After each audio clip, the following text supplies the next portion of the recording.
जय Hind. JCERT class 8 विषय जो है सिविक्स। सिविक्स का पहला चैप्टर का हम लोग क्वेश्चन आंसर इस वीडियो में करने वाले हैं। इससे पहले का वीडियो में आप लोग का सिविक्स जो है कॉन्सेप्ट को क्लियर करवाए हैं, पढ़ा चुके हैं। अगर वीडियो नहीं देखे हैं तो आप लिंक जो है डिस्क्रिप्शन में दिया हुआ है, वहाँ से आप पूरा कॉन्सेप्ट को समझ सकते हैं आसान भाषा में। इसमें हम लोग क्वेश्चन आंसर करने वाले हैं।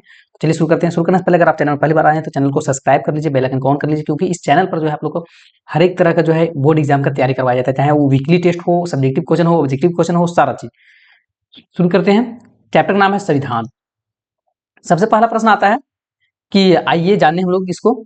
तो रिक्त स्थान को पूर्ति करना है। सबसे पहले किसी व्यक्ति को उसके जन्म से मिलने वाला अधिकार को क्या कहा जाता है?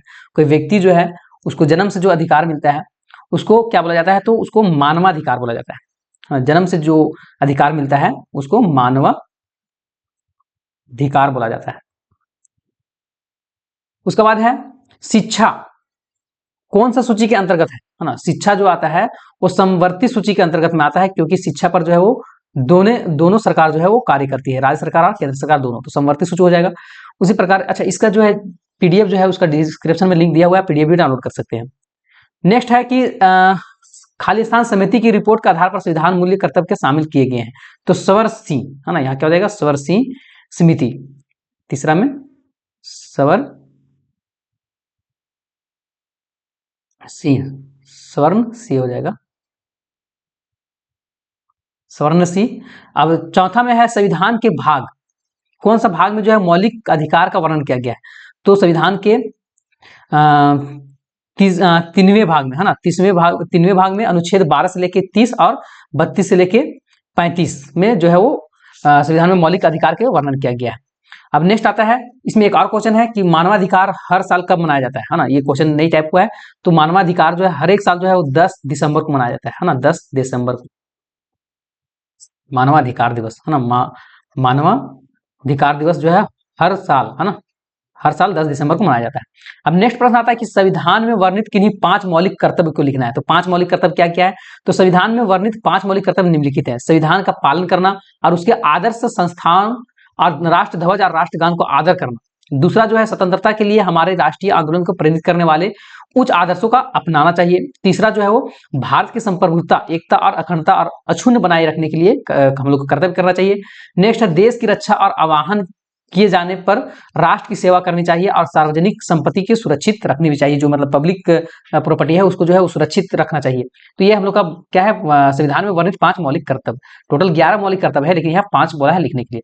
नेक्स्ट है कि भारतीय संविधान द्वारा प्रदत्त 3 मौलिक अधिकार के बारे में लिखना है। 3 मौलिक अधिकार कौन कौन है? तो भारतीय संविधान द्वारा जो है वो नागरिक को टोटल 6 मौलिक अधिकार है।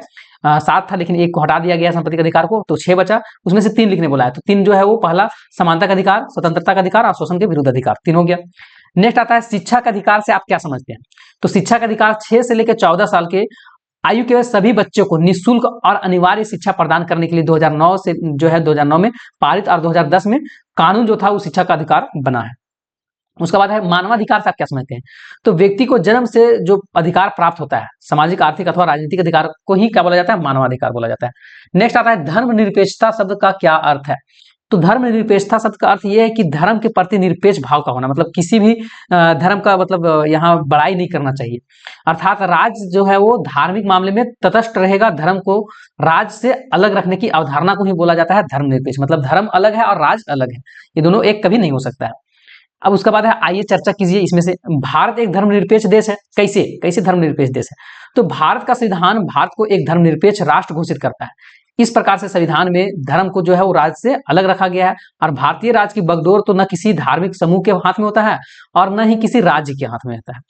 मतलब राज्य किसी भी एक धर्म का जो है वो विशेष समर्थन नहीं कर सकता है। कोई भी राज्य हो गया, देश हो गया, कोई भी धर्म का बढ़ावा नहीं देगा। अब नागरिक को धार्मिक स्वतंत्रता भी दिया जाता है कि कोई भी धर्म को अपनाने के लिए जो है वो आजाद है, कोई भी धर्म को अपना सकता है।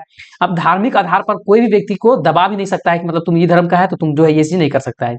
अब राज्य किसी भी नागरिक को कोई खास धर्म भी थोप भी नहीं सकता है कि मतलब जो है तुमको यही धर्म जो है मानना है तो मानना है, ऐसे भी नहीं कर सकता है राज्य। तो स्पष्ट है कि भारत जो है क्या है, एक धर्मनिरपेक्ष देश है। अब नेक्स्ट आता है कि मौलिक अधिकार और मौलिक कर्तव्य में क्या अंतर है। ये दोनों चीजें हम लोग देखते हैं कि मौलिक अधिकार क्या होता है और मौलिक कर्तव्य क्या होता है। तो मौलिक अधिकार में हम लोग इधर देखेंगे और मौलिक कर्तव्य को इधर देखेंगे। तो मौलिक अधिकार में नागरिक को विकास के लिए संविधान द्वारा जो है संविधान द्वारा प्रदत्त अधिकार को मौलिक अधिकार बोला जाता है। मतलब देखिए, नागरिक को विकास के लिए जो है वो संविधान के द्वारा कुछ अधिकार दिया गया है और उस अधिकार को ही क्या बोला जाता है, मौलिक अधिकार बोला जाता है। उसी प्रकार मौलिक कर्तव्य क्या है, तो नागरिक के लिए जो है वो बताए गए कर्तव्य को ही मौलिक कर्तव्य बोला गया है। मतलब नागरिक के जो भी बोला गया है कि ये चीज आपको करना है, कर्तव्य को ही क्या बोला गया है, मौलिक कर्तव्य। अब दूसरा इधर है मौलिक अधिकार में कि नागरिक को नागरिकता, अखंडता तथा सरकार की मनमानी में आके जो है आर और निरंकुशता से बचाता है। देखिए क्या होता है कि मौलिक अधिकार से नागरिक को, है ना, नागरिक की अखंडता से हो गया, सरकार की मनमानी में अगर सरकार कुछ तरह का मनमानी भी करता है तो और निरंकुशता जो करता है तो उससे जो है वो मौलिक अधिकार बचाता है लोग को। और मौलिक कर्तव्य क्या करता है, तो यह देश की एकता और अनुच्छिन्न बनाए रखने के लिए मदद करता है।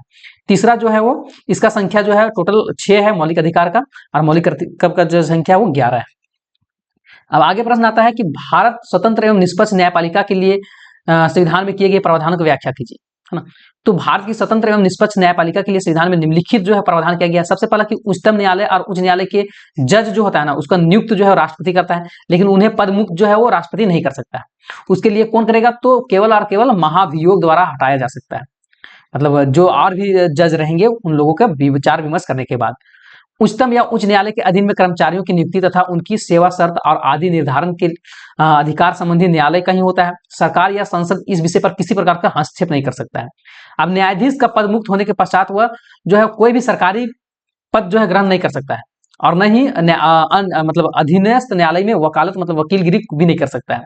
अब न्यायाधीश व अन्य कर्मचारियों की वेतन संचित निधि से ही देय होता है, लेकिन इससे जो है वो संसद, इस विषय पर संसद जो है पर मतलब मतदान नहीं कर सकता है। मतलब देखिए, न्यायाधीशों व अन्य कर्मचारियों का वेतन जो होता है न्यायाधीश में या फिर तो जो भी न्यायालय के जो कर्मचारी होता है उसका जो भी वेतन मिलेगा वो संचित निधि से देय होगा, लेकिन संसद इस विषय पर जो है वो मतदान नहीं कर सकती है।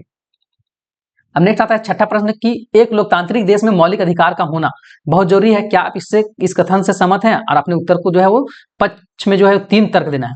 तो एक लोकतांत्रिक देश में मौलिक अधिकार का होना बहुत जरूरी है ना। इस कथन से बिल्कुल मैं सहमत हूं, क्योंकि स्वतंत्रता के बिना जो है अपना स्वतंत्र और निष्पक्ष निर्णय लेने जो है असंभव हो जाता है, और इसके बिना लोकतंत्र सफल हो पाएगा भी नहीं। मतलब अगर किसी को जो है वो कोई भी देश लोकतांत्रिक देश है वहां मौलिक अधिकार का होना बहुत जरूरी है, तब तो लोग जो है वो अपना अधिकार को समझेगा और उसको आगे कुछ बोल पाएगा। अब मौलिक अधिकार लोकतंत्र का आधार है, इसके अलावा तो नागरिक विकास संभव कर पाएगा और न ही सरकार पर नियंत्रण रखा जा सकता है। उसी प्रकार तीसरा जो है समानता के अधिकार से ही सही और जन समर्थित बहुमत का निर्माण हो सकता है, जो कि लोकतंत्र का आधार है।